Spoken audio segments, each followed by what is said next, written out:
एक ऐसे चर्चित सीएस जिन्होंने अपने पद पे रहते हुए कभी किसी काम से समझौता नहीं किया।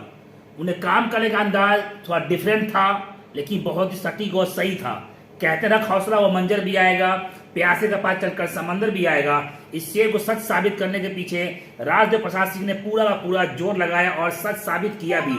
शिवहर जिला सबसे छोटा जिला है, लेकिन स्वास्थ्य को लेकर जिस तरह इन्होंने मेहनत किया है, अपने एनर्जी को, अपने ऊर्जा को, विशेषकर कोरोना काल के अंदर में जिस तरह इन्होंने मेहनत किया है, किसी भी व्यक्ति को किसी तरह का परेशानी न हो, इसको लेकर हर अपडेट हमेशा अपडेट रहते थे। और डॉक्टर से भी हमेशा हर छोटी छोटी समूह बनाकर मीटिंग करते थे कि किसी को कोई परेशानी न हो। आज उनके विदाई का दिन है। उनके विदाई के मौके पे आज हम जानते हैं कि कितना काम शिवहर जिले में आपने किया है और कितना काम रह गया है, कुछ बता सकते हो हमारे आप? देखिए, जून 2020 में हम ज्वाइन किए, उस समय शिवहर जिला में सदर अस्पताल और फील्ड का बहुत ही बुरा हाल था। स्वास्थ्य विभाग में गाड़ी जैसे तैसे चल रही थी। शिवहर सदर अस्पताल में आने के बाद मैं देखा कि यहाँ डॉक्टर्स घूम रहे हैं, मरीज नहीं आ रहा है, उसको कोई सुविधा नहीं मिल रहा है, जिसके चलते नहीं आ रहा है। पहला काम तो हमारा था यही प्राथमिकता कि सुचारू रूप से सदर अस्पताल को चालू करें। इसमें सभी डॉक्टर्स को बैठाना शुरू किए और लोग बैठ भी गए, सहयोग किए। सभी तरह का दवा जो सरकार की ओर से लगभग 70-75 तरह का दवा है वो उपलब्ध कराया गया।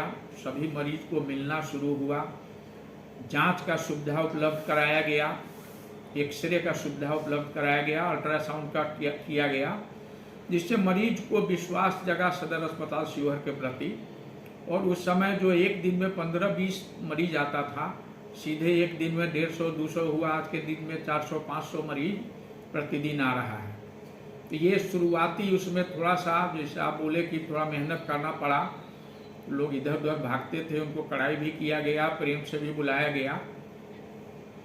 उसके बाद उसी बीच में कोरोना पीरियड आ गया, उसमें ज़्यादा मेहनत की ज़रूरत पड़ गई, क्योंकि ये कमज़ोर क्षेत्र है, गरीब क्षेत्र है शिवहर। यहाँ के आदमी को कैपेसिटी नहीं है कि सामान्य इलाज के लिए या कोरोना पीरियड में वो बाहर जा सके।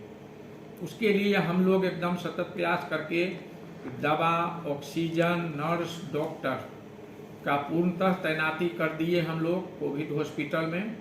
तो किसी मरीज को किसी भी ऑक्सीजन के बिना, दवा के बिना कोई परेशानी नहीं हुई और ज़्यादा से ज़्यादा मरीज ठीक होकर के गए। इसके साथ ही सदर अस्पताल में एसएनसीयू जो 1 महीना से कम उम्र का बच्चा होता है वो शुरू नहीं हुआ था। उसमें बच्चा का डॉक्टर का पोस्टिंग भी हो गया और 8-8 घंटा पर डॉक्टर का पोस्टिंग कर दिया गया। नर्स का 2-2 नर्स को 8-8 घंटा पर पोस्टिंग हुआ। बच्चा का इलाज, दवा व्यवस्था एसएनसीयू में किया गया। धीरे धीरे लोगों को विश्वास जगा और आज जो कमज़ोर बच्चा जन्म के समय में दूध नहीं पी रहा है, सांस लेने में दिक्कत है, समय से पहले पैदा हो गया है, सब बच्चा का आराम से इलाज हो रहा है, ठीक हो रहा है। उसी समय नया एक ठो चुनौती हुआ कुपोषित बच्चों के लिए। जो 5 साल तक की उम्र का कुपोषित बच्चा के लिए इलाज चाहिए, खाना पीना व्यवस्था चाहिए, दवा चाहिए। उसके लिए एनआरसी का 20 बेड का एनआरसी शुरू किया गया और एनआरसी में डॉक्टर, नर्स और सभी दवा उपलब्ध कराया गया। उसको मॉनिटरिंग करके कि उसमें बच्चा आता है तो उसका इलाज हो, उसका विशेष खाना का व्यवस्था, जो उसके साथ माँ आ रही है उसको अलग से खाना का व्यवस्था, जाते समय माँ को मजदूरी के रूप में। सर आपको मैं रुकूंगा यहाँ पे। जिस तरह से आप शिवहर जिला में एंट्री किए हैं, यहाँ स्वास्थ्य को लेकर काफी गंभीर सवाल खड़ा हो रहा था, लेकिन आप इस परिस्थिति में सर अपने आप को संभालते हुए सर जिस तरह स्वास्थ्य को आपने डेवलप किया है, लोगों के प्रति आशा जगाया कि शिवहर के अंदर में भी इलाज आप करा सकते हैं और सदर अस्पताल, विशेष सरकारी अस्पताल में भी आपको पूरा सुविधा दिया जाएगा, ये कैसे चैलेंज फेस किया आपने सर? इस समय सुविधा की कमी थी, जो सुविधा के लिए हम सरकार से भी मांग किए। उस समय हम आए तो 4-5 ही ए ग्रेड नर्स थी। तुरंत लिखा पढ़ी किए और वहाँ से हमको 40 ए ग्रेड नर्स मिली। काफ़ी संख्या में डॉक्टर्स मिल गए। और यहाँ पर हमारा चुनौती था कि ये सब कुछ के साथ मरीज का इलाज हो, उसको दवा मिले, डॉक्टर समय पर देखे, सभी तरह का जांच का सुविधा उपलब्ध हो। इसमें थोड़ा सा चुनौती था जो उसको कराने के लिए हम करा लिए, इसके लिए थोड़ा सख्त भी होना पड़ा और आज पूर्णतः सब कुछ चालू है। सर आपके काम करने जो अंदाज है डिफरेंट है थोड़ा सा। ये कुर्सी पे सीएस आएंगे और चले जाएंगे, लेकिन जिस तरह आपने एक छाप छोड़ा सीवर के अंदर में, चाहे वो ऑक्सीजन प्लांट का मामला हो, कोविड के दौरान जो भी समस्या आपके सामने आया, डॉक्टर को एक कर उनके साथ पूरा अब एक बर्ताव, अच्छे बर्ताव के साथ मरीजों से कैसे बर्ताव आना है, इसको कैसे फेस किया सर आपने जो है? तो बहुत बड़ी चुनौती थी। हर काम के लिए मेरा अंदाज यही है कि जो करना है तो करना है, इससे परेशानी से भागना नहीं है। परेशानी से आप सामाजिक, आर्थिक और तरह तरह की परेशानी होती है, इसमें अगर आप डर जाइएगा तो वहीं पर लोग चाहता है कि डरा दिए काम नहीं होगा।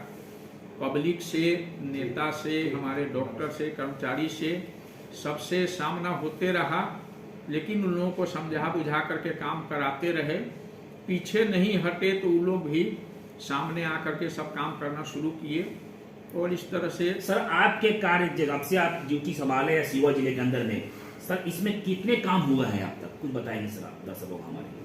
ये दर्शकों को बताना चाह रहे हैं कि ये एसएनसयू के बारे में बताया जो नवजात बच्चा के लिए है, कुपोषित बच्चा के लिए एनआरसी हुआ।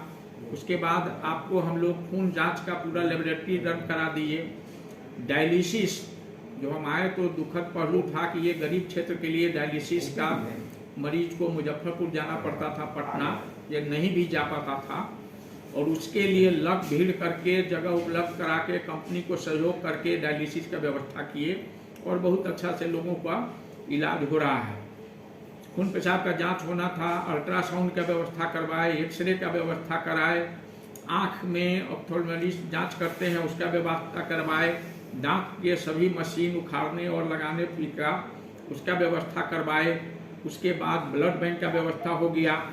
सबसे बड़ा चुनौती था ऑक्सीजन प्लांट का, स्वयं लग करके ऑक्सीजन प्लांट बैठ गया और आज रनिंग है और पूरा हॉस्पिटल में हर बेड पर ऑक्सीजन है। सब उससे भी बड़ा चुनौती था यहाँ पर आईसीयू का व्यवस्था करना, वेंटिलेटर का, जो हम लोग अपना सभी डॉक्टर्स के सहयोग, कर्मचारी के सहयोग से हौसला बुलंद कर यहाँ असंभव वाला काम था उसको संभव किए, जिसमें हमारा बहुत अच्छा सहयोग हुआ एमएलसी फारूक शेख जी का, कि वो मनमौजी हमारा बोले कि आपको जितना पैसा चाहिए हम देंगे, आप आईसीयू एस्टेब्लिश कीजिए।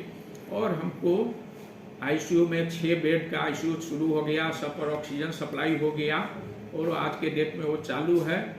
फिर बच्चा के लिए भी 10 बेड का बच्चा के लिए भी आईसीयू हमारा चालू हो गया है। इस तरह से सब काम। सर कोई सा काम ऐसा जो रह गया हो सर? और रह गया में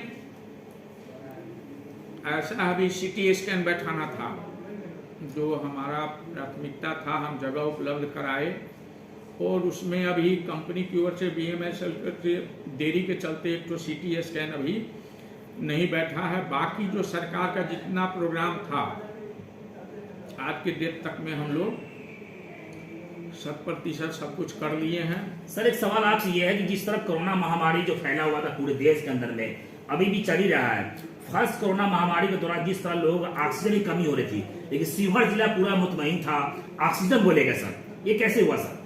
इसके लिए हम स्वयं मॉनिटरिंग कर रहे थे, मैनेजर साहब के साथ रोज बैठ रहे थे और ऑक्सीजन का हमारा 200 सिलेंडर था।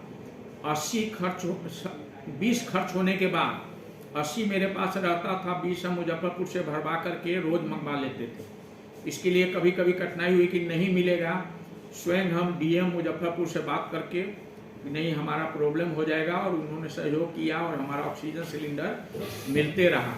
तो इसमें सबसे बड़ा काम था कि ऑक्सीजन सिलेंडर भरा करके पहुंचवा देना और चलते रहा, जिसमें शिवहर वासियों को कभी कोई दिक्कत नहीं। सर एक काम और आपने किया है, आपके कार्य जो जब से आप कार्य पे संभाले हुए, अभी हाल के दिनों में पिछले साल जो है उप स्वास्थ्य केंद्र, स्वास्थ्य केंद्र कई जगह शिलान्यास किया गया है, कुछ बताना चाहेंगे विस्तार से? हाँ, इसमें है कि 25,000 से 30,000 की आबादी पर एक अतिरिक्त प्राथमिक स्वास्थ्य केंद्र खुलना है, जो कई जगह नहीं खुला था, नहीं चल रहा था।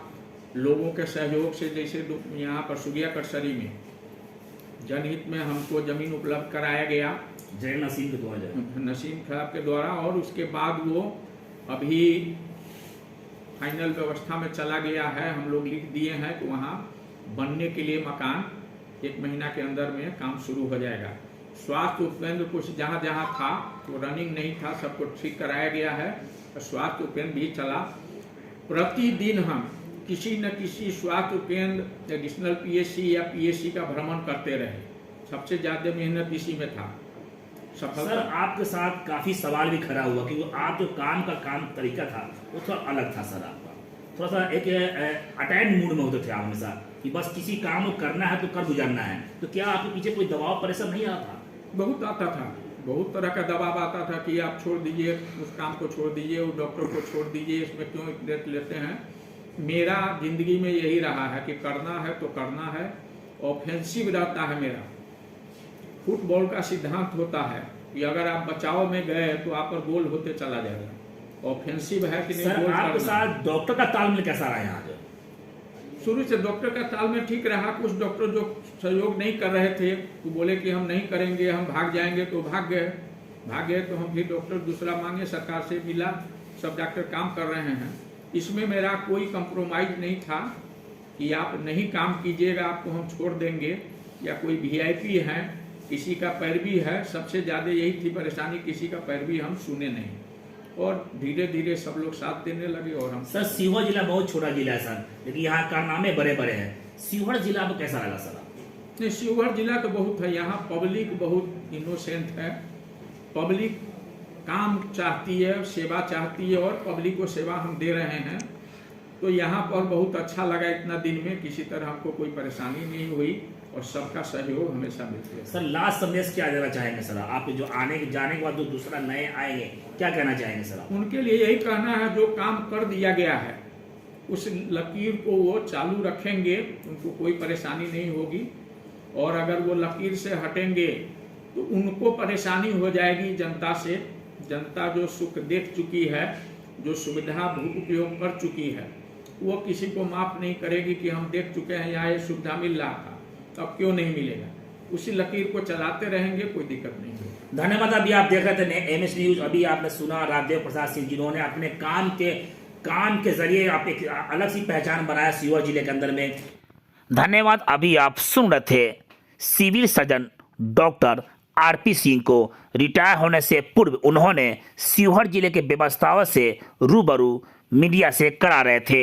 इस मौके पर उपस्थित डॉक्टर जेड जावेद एवं DIO Arun Kumar Sinha, doctor Nafees, doctor Rizwan, doctor Rafiullah, doctor Ruby Kumari, doctor Sujata Kumari, DPM Pankaj Kumar Mishra, अस्पताल मैनेजर डॉक्टर संजय कुमार एवं सभी विभागीय कर्मी एवं स्वास्थ्य कर्मी के सभी वरिष्ठ डॉक्टरगण मौजूद थे।